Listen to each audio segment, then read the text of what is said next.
Hello दोस्तों, कैसे हैं आप सब। मैं डॉक्टर गिरीश शर्मा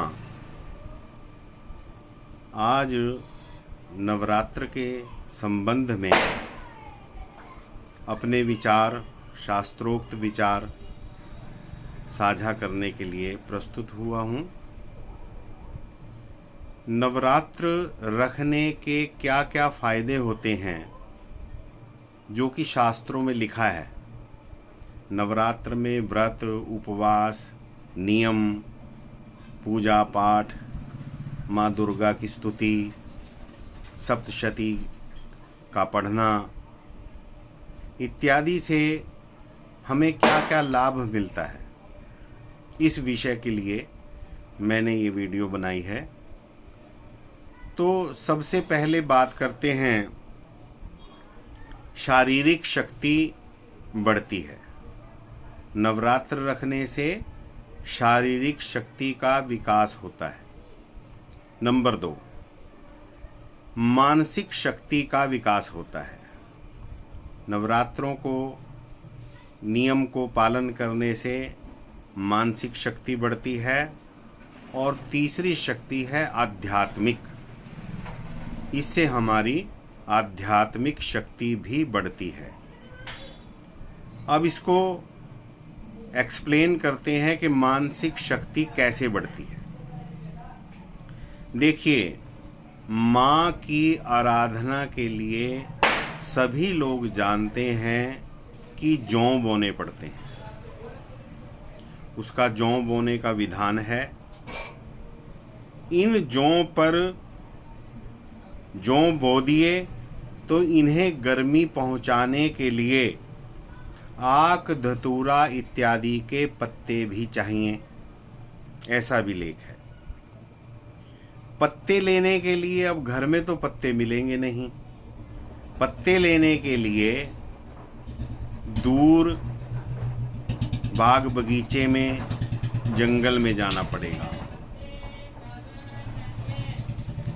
यहाँ यह बात विशेष कहनी पड़ेगी कि जिस समय ग्रंथ लिखे गए उस समय आने जाने का कोई साधन नहीं था।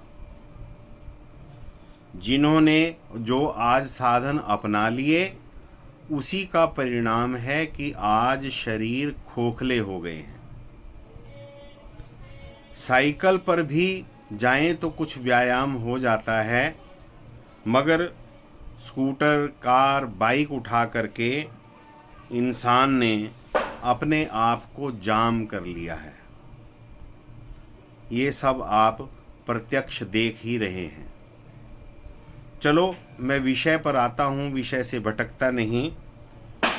पत्ते, फूल, फल लेने के लिए लोग पैदल जाया करते थे। प्रतिदिन ताजे पत्ते लाने होते थे, लाने भी चाहिए।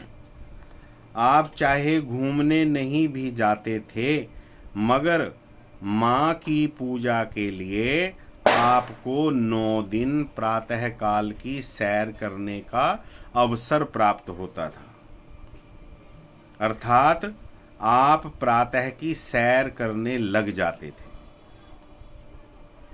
उस समय वन में दूर दूर जाना पड़ता था। बहाने से आपने 9-10 दिन धार्मिक काम के बहाने अनायास ही साफ सुथरी प्रातः काल की, प्राणों को पुष्ट करने वाली वायु का सेवन किया, जो कि स्वास्थ्य के लिए अत्यंत जरूरी भी है, गुणकारी है, लाभप्रद है।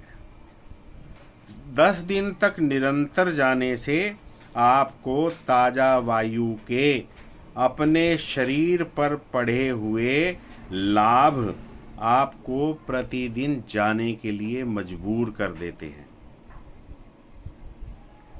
आज प्रातः की सैर की आदत पड़ गई, जो कि स्वास्थ्य के लाभ के लिए बहुत ही आवश्यक है, जरूरी है।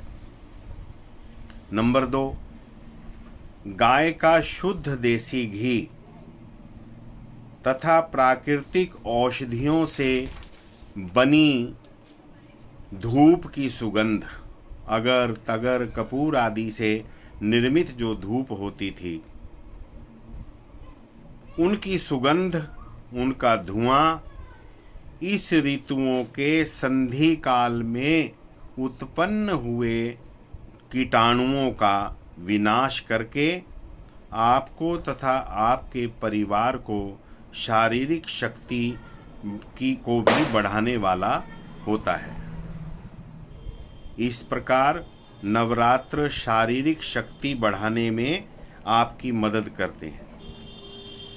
कितने महान रहे हमारे आचार्य महात्मा, जिन्होंने नवरात्र के बहाने भी केवल जन कल्याण के सुख के लिए हमें ये रास्ता बताया है।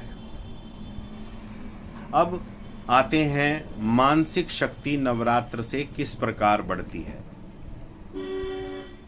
भगवती जगदम्बिका के स्वरूप के सामने दुर्गा सप्तशती का पाठ, रामायण का पाठ, वाल्मीकि रामायण का, रामचरितमानस तुलसीदास जी द्वारा दी गई ग्रंथ का, देवी भागवत का तथा इसी प्रकार से अन्य धार्मिक अनुष्ठानों के करने से, उनको पढ़ने से, उनको मनन करने से, उनके अनुकूल जैसा उन्होंने लिखा है शास्त्रों में, उस प्रकार का आचरण करने से हमारी मानसिक शक्ति का विकास होता है।